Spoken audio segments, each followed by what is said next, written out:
The Alpha-Draconians predate humans well over hundreds of millions of years.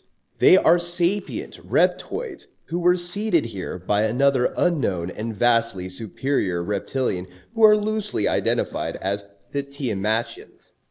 They appeared into our reality from another dimension, somewhere from what the Hindu Sanskrittexts refer to as Lokas and Talas. The points of entry into our known universe is suspected to be through a gateway at Thuban and Alwaid. The propagation on Earth initially began with the seeding of dinosaurs. As Sauria-blooded dinosaurs evolved into iguanodontia, dinosaur intelligence became more sapient. Eventually they became upright and walked as bipedals, known as saurians. As they became more advanced to the point that the saurians developed a space program even more sophisticated than what we know to be as NASA, the saurians may have been aware of their history and identified or perhaps longed to find the Alpha-Draconian stargate that their progenitors came from. In time, these advanced saurians became known as the Sakar, who developed what ufologists know today as the Alpha-Draconian Empire. The origin of the Draconian race. Like many of the races that many believe are visiting Earth, it was hard to find where the main source of these races are. Some theorists believe they come from other planets or from alternate Earths. This has led to the topic of the origins of the Draconian race to be a very diverse topic. The most common theory that you are going to find is that they come from the planet Draco, located in the Alpha Centauri galaxy. Draconians are believed to be a warrior race that seeks to conquer planets in order to increase the borders of their interstellar empire. This need for warfare has created tension between the Draconians and other alien races. Earth, many theorize, is just one more battleground in an ancient battle that has been going without humans realizing it. The second most popular theory is that the Draconian race don't travel through space, but rather they are interdimensional travelers. They originated on a different Earth where the resources ended up running out. In order to preserve their race, they traveled to the Earth that we know, where they began to rule over the humans that they found. This ability to travel through different dimensions is the reason why theorists believe their headquarters haven't been found yet. The final theory that people tend to believe is that the Draconians were here from the start. Being superior to early man, it wasn't hard for the shapeshifters to turn the population of Earth into a massive plantation. As man began to become more intelligent, the Draconian race moved their civilization to the center of the planet. This move was both to hide their presence from the humans while also being able to survive with the changing climate. This theory has branched out into the different theories that exist around global warming. The Empire. The Sakar are incredibly adept and considerably intelligent as a species. Their clairvoyant abilities are quite well known, and it is believed all Alpha-Draconians have a telepathic ability. It is also suspected some of the elites have a surprising skill to see across and likewise move to other planes. It has been reported that contingents of Alpha-Draconis elite had appeared in other planes, as these appearances were relayed by those who had achieved multi-planar travel many thousands of generations earlier. It has become widely understood that the Alpha-Draconian ability to move this way had preceded their subsequent removal from some other as yet unknown place to the system. Though Alpha-Draconian vocalizations are difficult to understand or make any sense of and consist of rolling atonal guttural growls and clicking noises, they are loud and harsh to human ears. It could take a significant amount of time to utter advanced concepts to primitives. It is believed that this is partially why their clairvoyant abilities are so well refined. The warrior caste that unflinchingly followed the elite's orders rarely spoke, yet somehow could communicate with each other non-vocally. When the soldiers did speak, it was quite short and poignant. Alpha-Draconian society follows a more insect-like caste-based organization than true reptile social structure. Though they appear definitively reptilian and somewhat bird-like in all outward aspects, they all exhibit a body armor of scales or plated hide, and in some cases even feathery. These were apparently an evolutionary adaptation whose origins could only be guessed. They varied in colors, size, and build dependent on their caste, which could range from very large, dark black and brown with yellow or red striping for the elites, to somewhat shorter and stockier, dark red or orange and black striping for the soldiers. The non-elite and non-warrior castes were all smaller in stature and armor, and considerably weaker, though still quite formidable in their own right. The lower castes consisted of scientists, engineers, and the rest of their minor industrial society, and these caste populations were similarly very small as well. Despite such differences, all empiric fleet movements contained predominantly individuals from the warrior caste and very small contingents of the lower caste, dependent on mission requirements. Though it is still currently unknown what the Sakaar require to sustain them, it has been reported that they physically thrive on intense fear they induce on their subjects, to the point of requiring the youngest conquered subjects as foodstuff. There have been some reports that they prefer to feed on the young of man, as a delicacy. There are considerable documented reports of this somewhat macabre activity. The elite. The Sakaar elite caste are the power holders and rarely venture from off homeworld, if ever, in order to occupy their literal political stranglehold and conduct empiric business from the central world called Alpha-Draconis.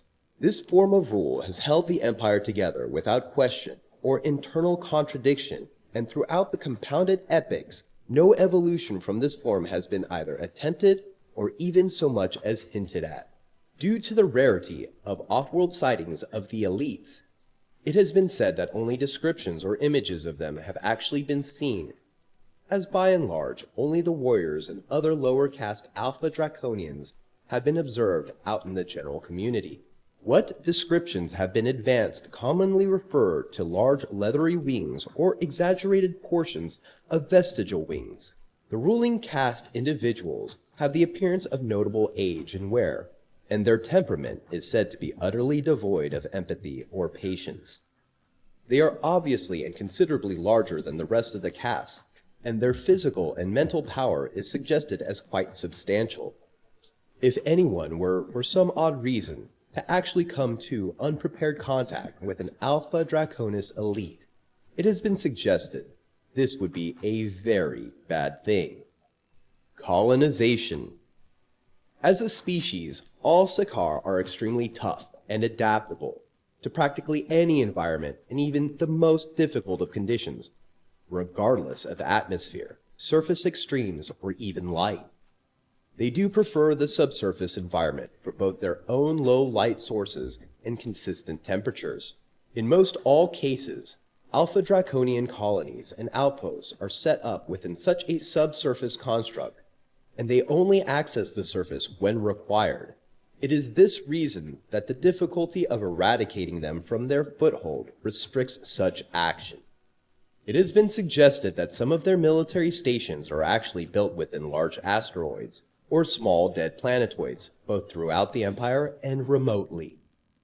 Their fundamental method of colonizing a world with an existing race was to build the initial base of operations underground, and expand it over time, crisscrossing the planet with subsurface tunnels and connecting their key tactical installations.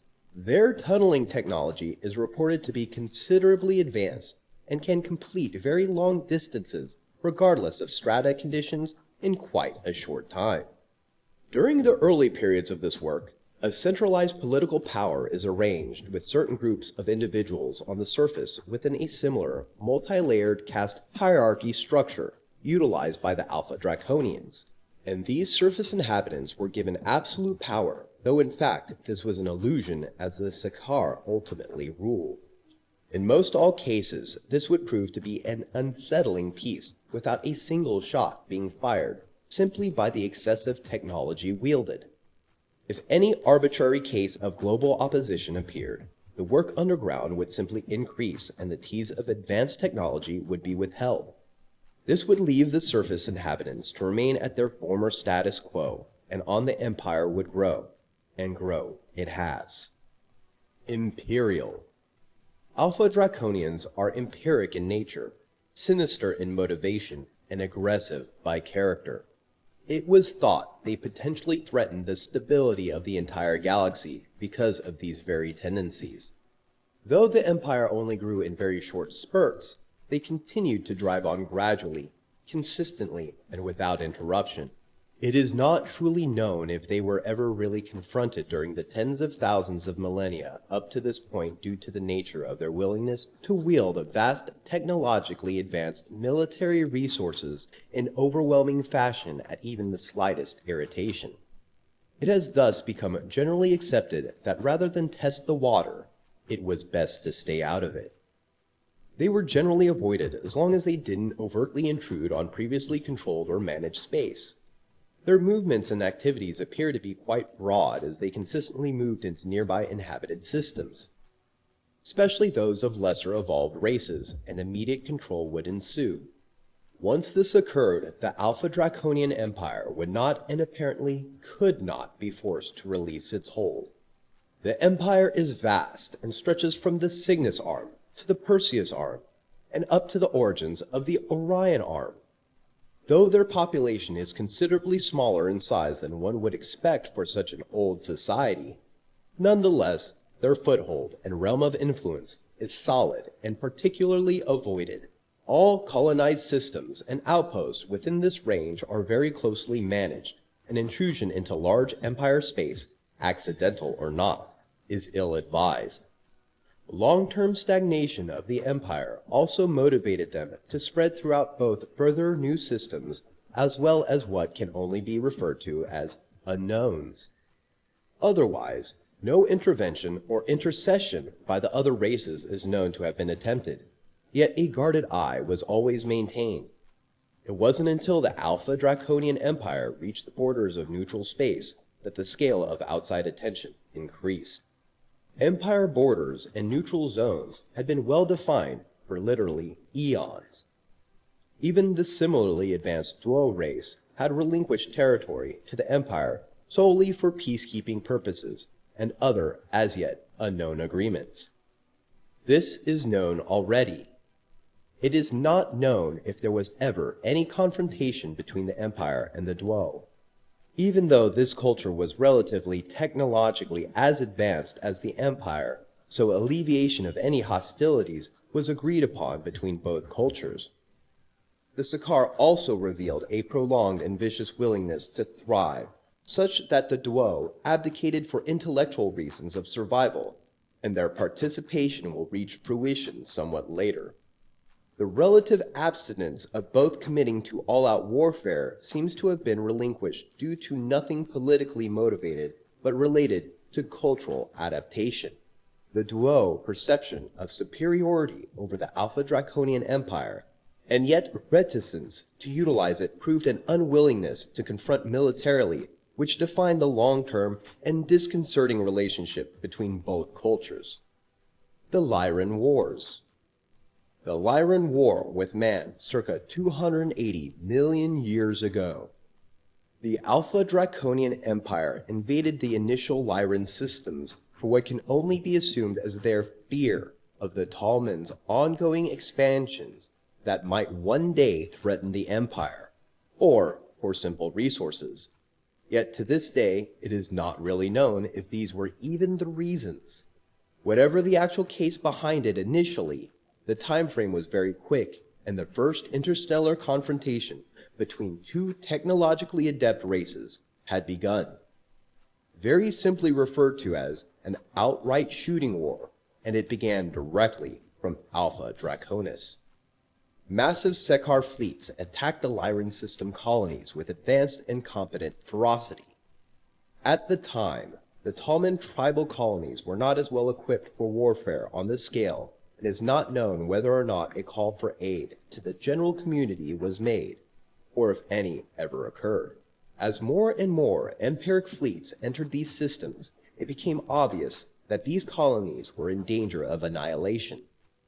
The tribes did manage to stave off immediate genocide by sacrificing what battle-capable ships they did have in order to allow several of the besieged colonies time to escape with what few survivors they could manage, though these combatant craft were ultimately lost. The damage to the Lyrian worlds was massive, and the losses to life equally so. It has been suggested that entire planets were utterly lost.